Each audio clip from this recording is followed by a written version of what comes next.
Good morning, I'm Graham White and welcome to The Mirror of Life. I had to think again what I was. Yeah, and I'm John O'Keefe. And so we hope you're all listening and enjoy the last couple of episodes. And so where shall we begin, John? Yeah, well, I've been thinking about the way people identify with their profession, for example. You know, that they don't see themselves as a self-centered in the world, but they'll maybe, the, sort of all those senior executives like CEOs and the like, and they find that a lot of them, when they retire, or engineers, or whatever it is, and suddenly they're lost. You know, they've had all their energy invested in being, I am the CEO. And what happens when they are no longer that role? So in other words, their job or their career is their life. Yeah. There's nothing else. Well, there is other things to it, but that's the main focus of being succeeding or doing whatever they're doing. And when they come to the end of that, what's left now for me? And maybe that's why people tend to, when they retire, die fairly quickly. Well, exactly. Afterwards. That's what I had been thinking. Yeah. Suddenly they're no longer they've invested, they've identified with the role, and have not learned strategies to change it. So, John, you've retired. Why haven't you died yet? I'm retired. Why haven't I died yet? Well, it's mostly because I had other interests that I went on to. Yes, I worked in IT, but I also I had an interest in psychology, and it was sort of, I'd even for a while considered going back to uni and getting my PhD, Yeah, but you have to use it, don't you, when you do it? So. Oh, you don't have to, but it's just that, I thought, for $20,000, that's a lot of, I could do other things. Sure. I don't really need to have it. Yeah, well, I'm the same, because basically I think spirituality and stuff like that, basically, I've always had an interest in it. So I've always had a secondary thing in my life besides my work and my career or whatever I was doing. So, no longer jumping on aeroplanes and trying to negotiate a deal with clothing somewhere around the world. I actually had this other side of me that was still running in parallel. So basically it was fairly easy for me to move from a business type career into something totally abstract, for want of a better word, away from it. But you do see a lot of people who are just so locked into what they do, so they actually become, their life is who their career, their job, and what it is, and the family and everything is in a sense a side issue. So that's the other reason you see people getting really involved with their grandchildren and what they do and whatever. It's all about other people. It's not about them anymore. Yeah, well, I think for me, I'd already had an interest in what we call spiritual matters, prior to, entering the world of computers and the like. Yeah. So I brought that along with me. I don't think I ever, the computer programmer was never the center of my existence. You know what I mean? I saw myself as being, a person who, this was something I did. It wasn't self. But on the other hand, as they say, if you do something you love, and you see this with musicians, if they do something they really love doing, they tend to lead a very fulfilled life. Even if the rest of their life is rubbish, they tend to have a very fulfilled life because they're creating all the time. And even if they're sick, they seem to keep on going with this stuff. I mean, I'm thinking about, for example, something like Chris Rea, who had been sick for years and years and years, and I think he died still in the age of 70. He managed to get through. Just last year he died. But because he's been creating all his life, that's the driver that kept him going, even though he was very, very sick. The expression of self. So he's basically expressing the creativity that's the big thing that for him was for him, and it wasn't just a job. It was more than that. The same with artists. I think the same thing goes with that. What that brought to mind was I was talking about Brené Brown. Yeah. And what she was saying about fitting in versus belonging. And fitting in is, if you enter a social space and you look at the others and you adjust self to fit in so that they will accept you, as opposed to belonging, where I belong to myself. I have a right to be here. I have a right to exist, and I come to that space, and I might speak the language of the people there. I might dress that way, but it's I who am present there, I am not adjusting my sense of self. So we were right to say that probably 90% or more people live their life adjusting to society that's around them, and trying to be part of something rather than going inwards themselves and finding that their true being. And I think that's the difference between artists and musicians and people like that, is they actually go within themselves, and that's only perhaps one part of them, but it's enough to keep them focused in a totally different way. So the music and the art is all about themselves, it being expressed in another dimension, for another word. Saying that there's something within that I can express, I can bring out. Yeah. Rather than being purely reactive to the world. Yeah. And so basically, I'm thinking that most human beings overall are being proactive to the rest of the world rather than being reactive. Reactive, yeah.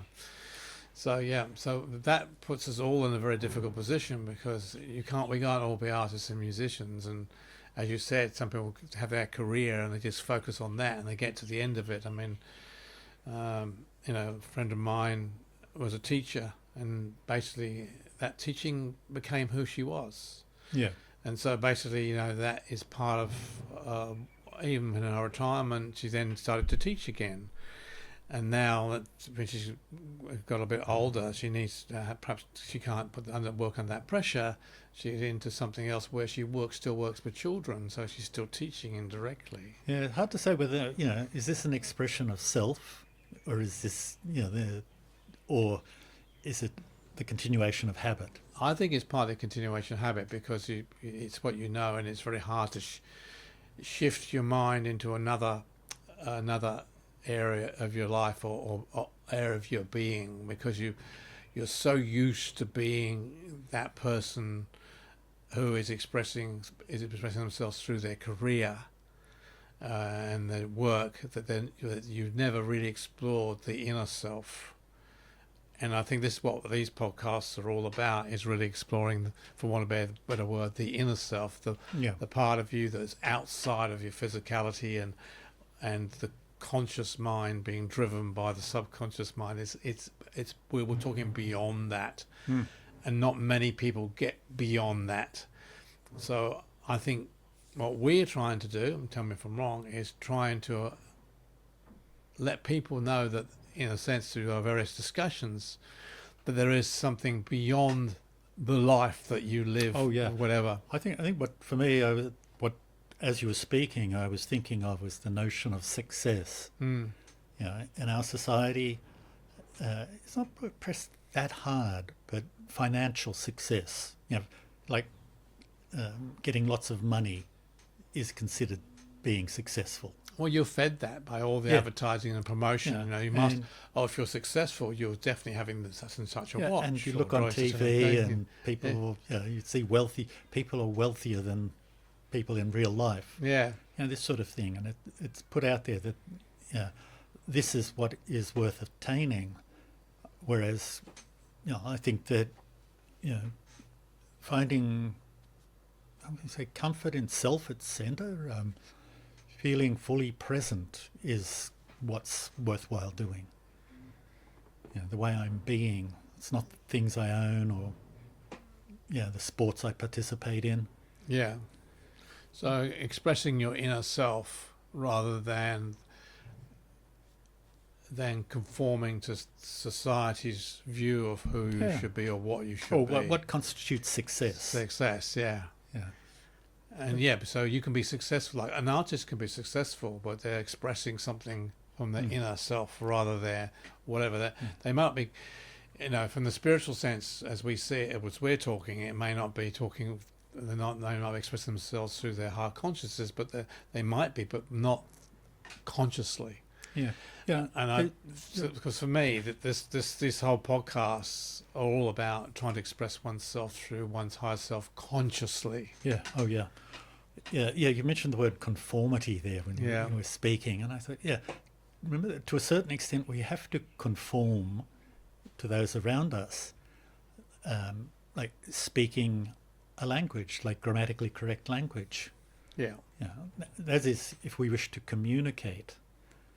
And even the clothes that we wear become, culturally acceptable or within bounds. It's a way of communicating. And if you want to dress a bit differently, like a guru or something, you will be seen to be the mask. I knew I should come in my shroud and everything coming here. Yeah, but it's like going for, when you go for a job. If you're like, for example, if you went for a job in sales, which is something I know about, you were dressed appropriately to try and express that you're selling yourself when you walk in. So you wear the right suit and the right tie, for example, if that was what that particular product required. On the other hand, if you're selling building materials, would you walk in a pair of shorts and the boots and say, yeah, mate, I know all about a building trade. Just give me a go. Just give me a bit of 4x2 and 4x2 off we go. And I'll tell them how to use the 4x2. I mean, so you dress the part because you need to move through life socially and maybe materially. So that's why you do it. But that doesn't mean you have to dump your inner self or your higher self to do that. You can still live that life and still retain that, or the knowing that it exists, I think, is the most important thing. Yeah, like it always comes to me quite often, that Japanese thing, before enlightenment, carry water, chop wood. Yes. After enlightenment, carry water, chop wood. It is that being and expressing yourself isn't dependent on the outer world. We need to survive as physical entities living in this world, and so we do the things that are required of us, and depending in our cultural relationships. And I think this is why this point in time in humans' lives, right, is very important, because before the Industrial Revolution, basically it was all about survival.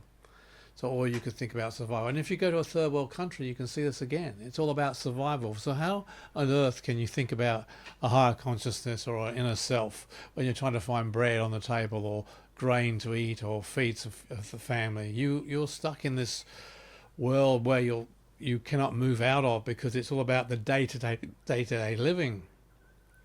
The inner self or spirituality can't come in. So with the Industrial Revolution came education, so more and more people in the Western world, and I use that word Western world, are more educated. Not everybody, but a lot of people are. And this then allows a human being to then think about other things outside just survival and whatever. However, the survival energy is always there. It never leaves you. It's part of the DNA, for want of a better word, that drives people to have the roof over their head, have enough food on the table, and it tends to go overboard. You get the Maslow's hierarchy of needs. Yeah. And this is what society plays on, and said you must have this product or that product to be important or something. Messages of success. Yeah. Yeah.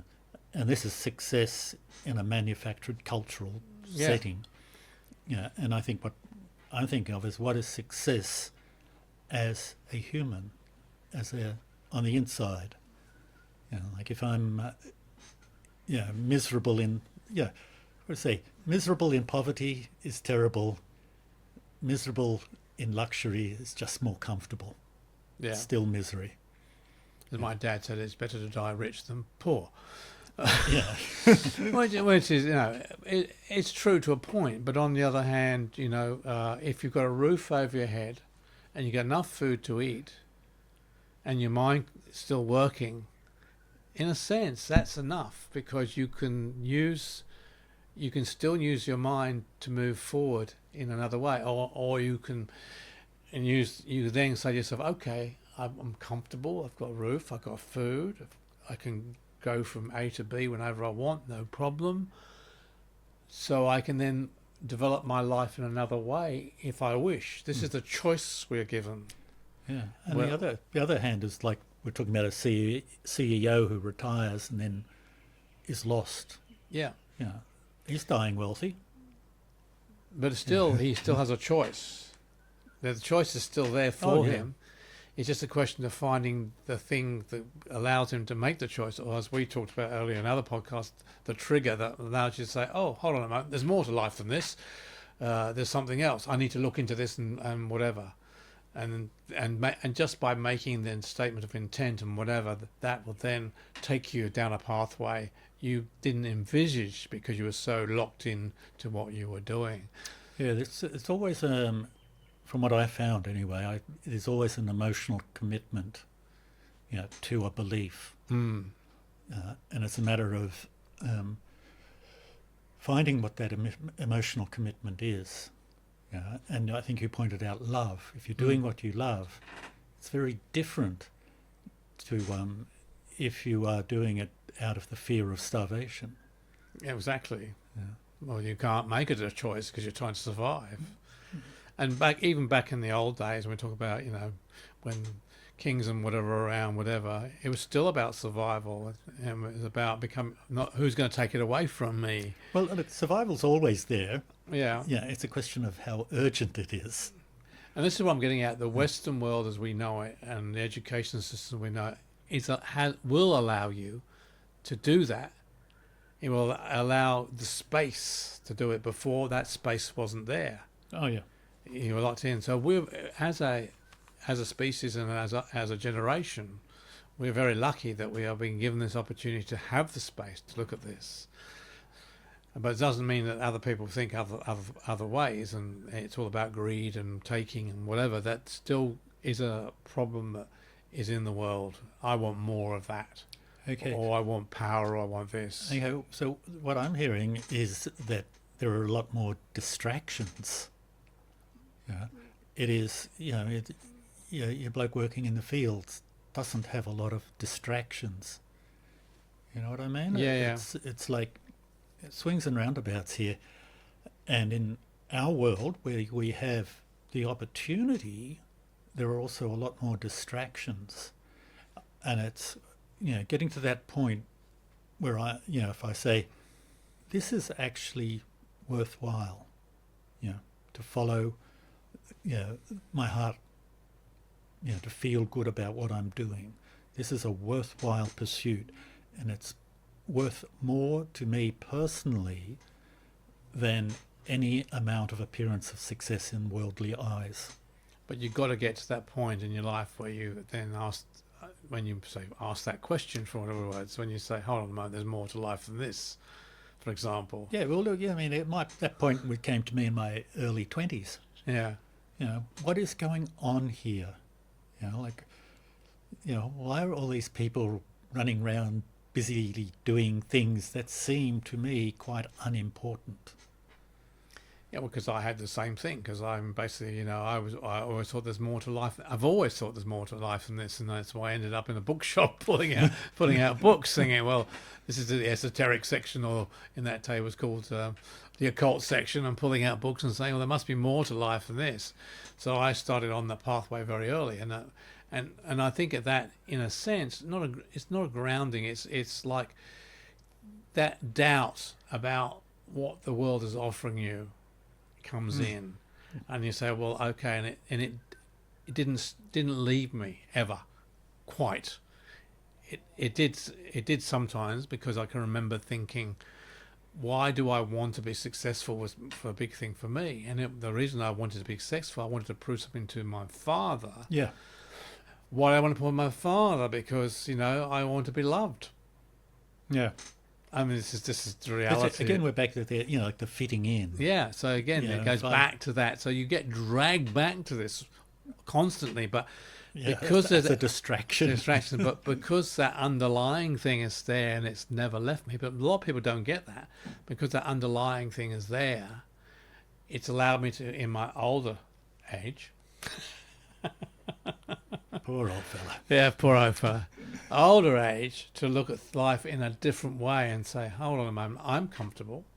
I've got what I need, everything I need at the moment. Yeah, but occasionally I'm short of money and this and that. But hey, overall, I'm not in a bad position. What else is there in life? Well, of course, I've got this.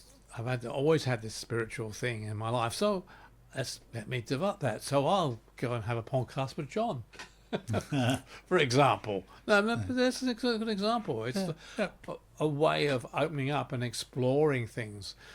And these podcasts that we do have a two-way street, because what happens is, and I don't know if it's the same for you, it makes me think more about other things. So we have a discussion and I thought, oh, that's interesting. Where can I go with that? Yeah, I know what you mean. It sort of clarifies ideas for me, and like things like, role playing. Yeah. What is actually just playing the role for playing the role, and where is playing the role to communicate? I have to be familiar enough with you or anyone else Yeah. in order to communicate and use those channels. And it's about finding a balance between the two things, because like if you went off and just been a guru, they say, oh yeah, he's a guru, or he's standing there meditating all day, or whatever it is. You see, that can be another role. Like, I mean, It can be. It's But there's what we're saying, I think here, there's no reason you can't combine it all. no reason at all. And it's all part of life, but majority of us don't. But what we're trying to say here, you can if you want. Once you have the intent, hey, okay, you can then alter your life to vision it in a different way, and express yourself in a different way, whether it's an artist or a painter or something else, or spiritually in a way. So you project out your what's the word? Well, your experiences to the world in a different direction. So that's really important. Well, we've gone about 25 minutes now, I think, John. So I think that's. I think we've done a pretty good job. Kick Although we had a great breakfast and discussion, I think actually this is a better discussion than we had a breakfast. Okay then. Okay, so it's bye for me. And bye for me. Thumbs up. Thumbs all up, that and kind we of look. stuff. Yeah, and we look forward to you listening to the next episode. Thank you for listening. Bye bye for now. Bye-bye.